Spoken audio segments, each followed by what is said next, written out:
பார்த்து வருகிறோம். அதிமுக பாஜக இடையே நாளை மறுநாள் தொகுதி பங்கீடு ஒப்பந்தம் கையெழுத்தாக உள்ளதா என்ற கேள்வி எழுந்திருக்கிறது.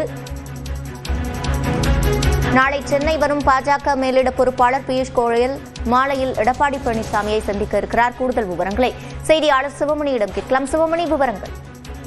சிவரஞ்சனி, திராவிட முன்னேற்ற கழகத்துல கூட்டணி பேச்சுவார்த்தை முடிவடைந்து ஒவ்வொரு கட்சிகளுக்கும் தொகுதி வழங்கப்பட்டு வருகிறது. அதிமுக பாஜக கூட்டணியில, தேசிய ஜனநாயக கூட்டணியில தற்போது வரை தொகுதி பங்கீடு முடியாத நிலை காணப்படுகிறது. இந்த நிலையில இதனுடைய பாஜக மேலிட பொறுப்பாளர், அந்த தேர்தலுக்கான மேலிட பொறுப்பாளர் மத்திய அமைச்சர் பியூஷ் கோயல் நாளை சென்னை வருகிறார்.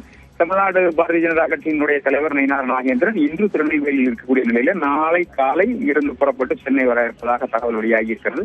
இந்த நிலையில நாளை மாலை எடப்பாடி பழனிசாமியை பார்த்து தொகுதி பங்கீடுக்கு இறுதி வடிவம் இடம்பெறும் அப்படின்னு எதிர்பார்க்கப்படுகிறது. நாளையே அவர்கள் தொகுதி பங்கீட்டுக்கான அறிவிப்பு நாளை இரவில் வெளியிட வாய்ப்பு இருக்கிறது. நாளை மறுநாள் உறுதியாக அந்த தொகுதி பங்கீடு முடிவடையும் அப்படிங்கிற தகவல் வெளியாகி இருக்கிறது.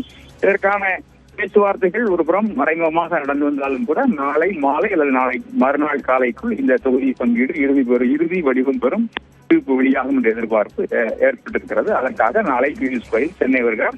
நயினார் நாகேந்திரன் நாளை காலை திருநெல்வேலி தூத்துக்குடி விமான நிலையத்திலிருந்து சென்னை புறப்பட்டு செல்ல இருக்கிறார்.